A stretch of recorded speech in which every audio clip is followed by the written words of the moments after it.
প্রথম প্রশ্ন, তোমার রবকে? আমরা বলবো আমাদের রব আল্লাহ। দ্বিতীয় প্রশ্ন, ওমা দীনু, তোমার ধর্মের নাম কি? আমরা কি বলবো? তৃতীয় প্রশ্ন, বিশ্বনবীর চেহারা দেখিয়ে বলা হবে আতারিফু হাযার রাজুল, এই লোকটারে চিনো নাকি? আমরা বলবো চিনি, আমাদের প্রাণের নবী, ঠিক কি না? চাঁদের চেয়ে সুন্দর তুমি নবী আমার কমলিহিওয়ালা, দু জাহানের বাদশাহ তুমি প্যারা নবী সাল্লে আলা, চাঁদের চেয়ে সুন্দর তুমি নবী আমার কমলিহিওয়ালা, ঠিক কি না? তিনটা প্রশ্নের যথাযথ উত্তর যখন দিয়ে দিলেন, আপনার জন্য অতিরিক্ত আরেকটা প্রশ্ন করা হবে, ওয়ামা ইলমুক, তোমার নলেজ কি? তিনটা প্রশ্নের উত্তর যে তুমি করতে পারলা, কিভাবে পারলা, কেমনে জানলা? নকল করে বলছো নাকি জেনে বুঝে আসছো? নকল হয় না? এখন তো পরীক্ষা চলতেছে বোধহয়।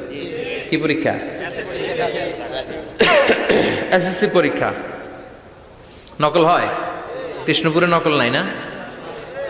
এখন মনে হয় এগুলো একটু কমছে। একটা সময় ছিল অনেক নকল হইতো।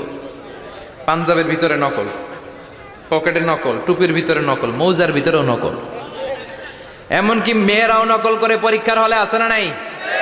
স্কেলের মধ্যে লিখে নিয়ে যায়, হাতের মধ্যে লিখে নিয়ে যায়, ওড়নায় লিখে নিয়ে যায়, কাপড়ে লিখে নিয়ে যায়, আসে না নাই? ফেরেশতারা বলবে নকল করছো নাকি? কেমনে জানলা? তিনটা প্রশ্নের উত্তর তুমি কেমনে বললা?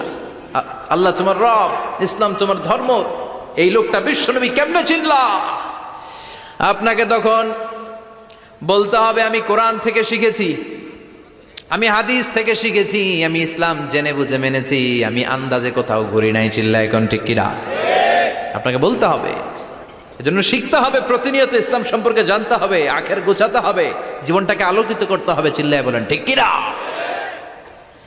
চারটা প্রশ্নই যখন হয়ে গেল, ফেরেশতারা বলবে আহলান ওয়া সাহলান ওয়া মারহাবান বিক, খোশামদেদ, কংগ্রেচুলেশন, খোশামদেদ, কংগ্রেচুলেশন, সব প্রশ্নের উত্তর তুমি পেরেছ।